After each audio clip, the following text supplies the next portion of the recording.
something happening here. What it is ain't exactly clear. There's a man with a gun over there, telling me I got to beware. Vietnam, well, when I first went in, I was gung-ho. I was very patriotic. I believed in 100%. Remember what President Kennedy said? Ask not what you do for your country, ask not what your country can do for you, but what can you do for your country? And I believed in that 100%. And I volunteered to go to Vietnam. I volunteered probably 3 times before I finally got orders. I left here in was March of 1960. Arrived in Cam Ranh Bay. Got reassigned to 1st Battalion, 35th Infantry, the 3rd Brigade, 25th Infantry Division up in Pleiku, up in the mountains. And as I was a Sergeant E5, I was assigned to a platoon. I had 5 men under me as I was their squad leader. We would go out on patrols, and it was kind of boring. I mean, we didn't see any action in those areas for some reason. And I was getting kind of gung-ho. I figured, I volunteered for the LRPs. I went to the battalion requesting information to get into the LRPs, Long Range Recon Patrol, and they accepted me right away. And first I was a team member learning the tricks of the trade. And the tricks of the trade is pretty hazardous, learning what you needed to do. And I finally ended up as a team leader. And we would run on patrols basically around the Pleiku area. Pleiku, Jackson Hole, all the way out to the Cambodian border.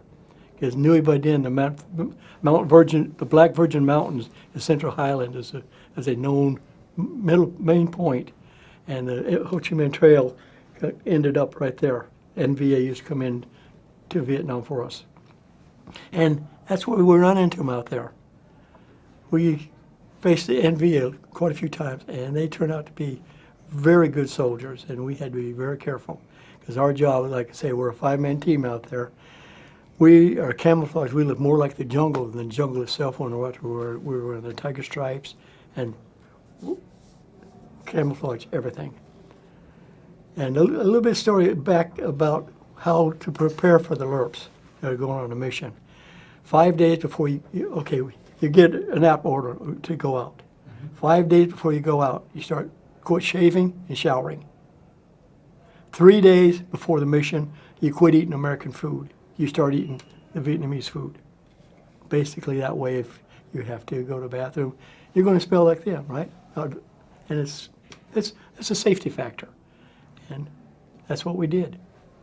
And we go on a mission, and mainly our job, as they say, you're crawling through the brush, but we don't. We walk on the edge of the trails, the inside of the trails. That way, if my point man or any of us spot any type of movement, we hit the ground. And wearing all that camouflage, you can't see you. You can walk 5 feet away from us and not see us. And that's basically what we were doing. I ran those missions. I did about 12 missions, and then run into a firefight. And I took grenade shrapnel on the right leg and hip, and put me in the hospital for 3.5 months. And then coming out of the hospital, they sent me to Cam Ranh Bay for 2 months to recuperate. 2 weeks into my recuperation, I got bored, hopped on a helicopter back to my unit. Told my first sergeant I'm ready for a mission. First sergeant said, "No, you're not. You got 3 more weeks to recoup." So I had to wait. And I got to go out and run missions again. And about 4 months into my tour, we were on a patrol. We were up just about, probably just right outside of Jackson Hole, which is a fairly heavy occupied area of VC. We were walking down a trail, and we walked into a small ambush. My point man got hit. He took a bullet through the right side of his leg. And just reaction, I jumped for him. As I went down for him like that, an AK-47 bullet hit me in the back of the shoulder. In and out, and that was it.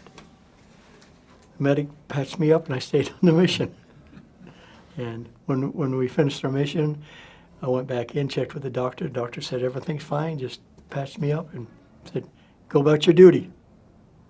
And that was it. And I left Vietnam to go back to the States in, what was it? I think it was September of '67. And because of my injury, I couldn't go back on jump status. So they sent me to Fort Knox, Kentucky. They wanted to make me a drill sergeant.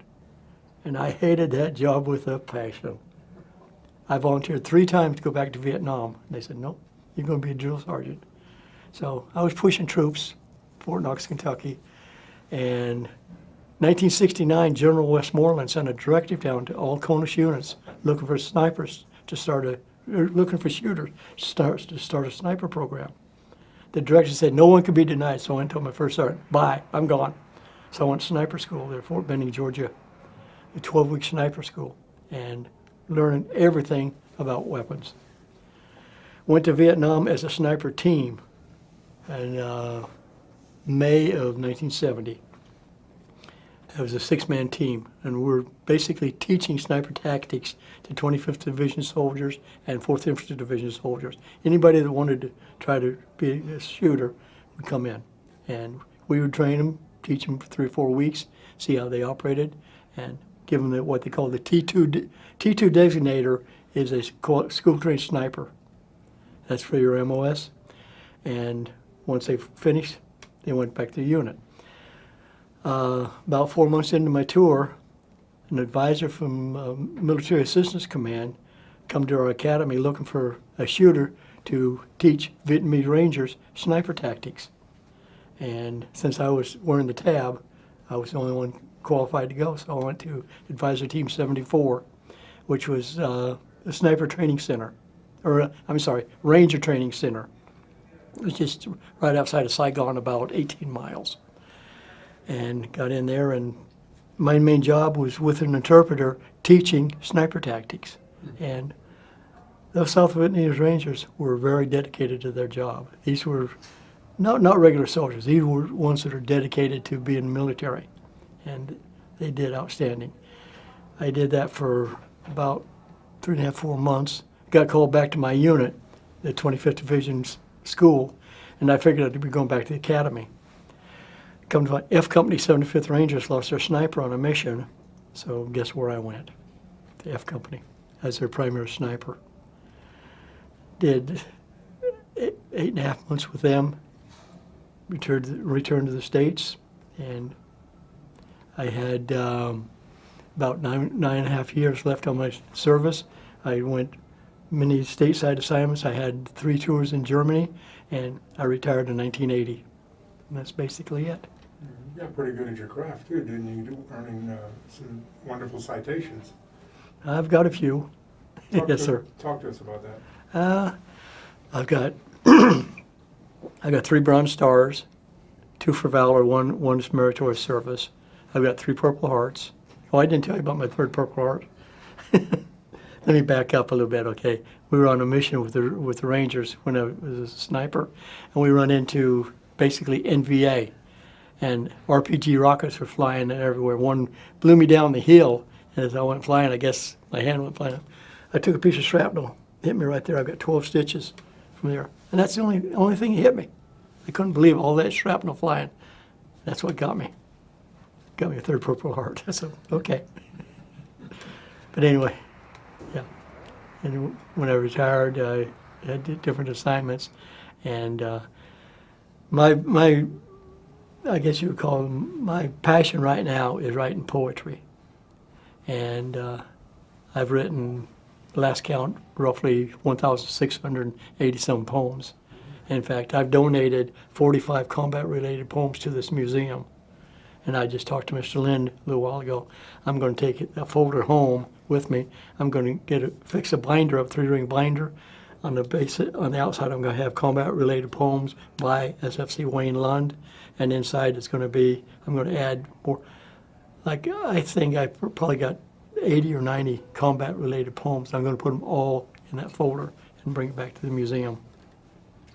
Didn't you receive an award for, or at least a commendation as a distinguished sniper? Not as a distinguished. I've got the President's 100 badge. That's it. Oh, okay, that was peacetime. That was before the war. Oh, Oh, okay. Yeah. But 1964, Camp Perry, Ohio, in 1964, they have a shoot-off, distinguished rifle, distinguished pistol. Everybody's trying for that. There's probably 1,200, 1,300 shooters, Army, Navy, Air Force, Marines, trying to shoot out. The first match of the day is called President's 100, and I guess most people don't want to try for it because they're saving all their energy for the distinguished badges, and that's a hard course to get. Okay, the President's 100 course is 60 rounds, 20 rounds at 200 meters standing, 20 rounds at 400 meters kneeling, 20 rounds 800 meters prone. All 60 rounds have to be inside the 9 ring. You know, you got the X, the circle around the X, then the 9. All 60 rounds have to be inside the 9 ring. The top 100 shooters get that badge. I was number 87 out of 100. Is there It means I shot pretty good. I mean, I went through.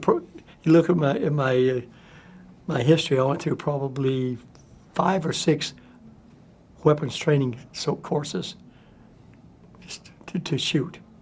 I used to volunteer I volunteered for the Fort Knox rifle team.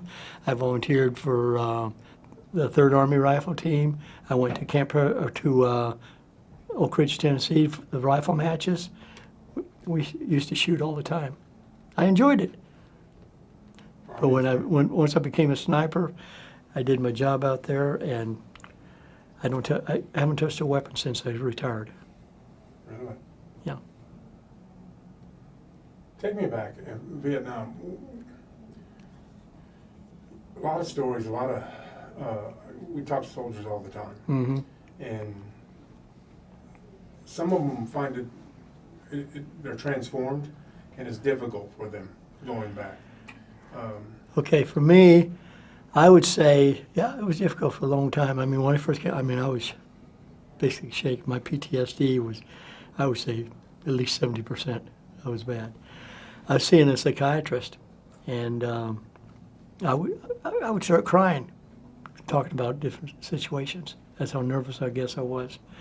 And he said, what I want you to do, I want you to go home. When you think of a situation, I want you to write it down, come in, and we'll talk about it. So I did that for about, I think it was about 3, maybe 4 months. I was writing what I was thinking, and he would look at it. Finally, one time he looked at it, he said, this could make a story out of this here. He said, when we talk. So I wrote a poem called My Son. I wrote a poem about a father welcoming his son home from combat. His son survived it. And the doctor liked it so much he had me make a copy of it for his wall. That got me started in poetry. And I tell you, it's been a lifesaver for me, because writing poetry, I started writing poetry about anything and everything. In fact, I've written 155 love poems to my wife. I've written probably 65 or 70 religious poems. I've written a lot of combat poems, or comedy poems. I've written anything and everything. I see an incident of road rage on the highway, I wrote about that. I saw a homeless guy downtown, I wrote about that. Different things. So would you say it's really a coping mechanism? Yeah, the poetry, it's really, really helped me. I mean, I don't shake anymore. I can talk about it, it doesn't bother me. In fact, when I was in Virginia before I came out to Texas, I could go to the wall. I could not go past panel 13. I was never able to do it. I went 3 times to the wall, and I couldn't pass panel 13 because a couple of friends of mine were there on the panel. That's basically it. My story. I retired in September 1980 in Virginia. I came to Texas. I met my wife in April 1980. I'm sorry, 1990, and we got married September 1990. That fast. Love at first sight, I guess you could call it. And I mean, we've been together 33 years. It's a good while, huh? Yes, sir. It's a hell of a run. We've had our ups and downs, but we've traveled to Italy for years. I've got poems I've written about our travels to Europe. In fact, our 2010, I made my wife a promise. As long as my legs held out, we're going to spend our anniversaries in Italy because she loves Italy. So 2010, 11, 12, 13, 14, 15, 16, 17, we spent every anniversary in Italy. And then 17, I just couldn't try and board those trains with the crowds of every trying to get on the train with a walker and a suitcase. It was just too much a problem. So I told my wife, no more. In fact, she's getting ready to go. She's flying to Italy the 13th of this month with her brother, just for 2 weeks, just to relax. Do you feel fortunate? I mean, think about it. You've been hit I feel there, you've been hit here. I feel very fortunate that I'm alive. Yes, I thank the good Lord that I'm here. Let's close on this, patriotism. So it's a word that a lot of people use, and I am 100% patriotic. I mean, I believe in the flag. I believe in our government. I mean, the government we have right now, I don't say much about them, but I do believe in the country. If they called me back, if I was able to do it, to go back on active duty, I would go in a heartbeat. Because I believe in our country. why do you think we've fallen so far away from the patriotic views and positions that we held so dear to our hearts? I think it's the people that we end up in the government and the people coming in the country coming in from other countries. They don't believe in patriotism. They believe in what they can get from the government. And I mean that's just my feelings. I just you know, if like I say, if you have to do it, I would be. Without this here, I would be back in the military in a heartbeat. Good for me, boys. Yes. Yes. Thanks. Thank you, sir. Any more questions?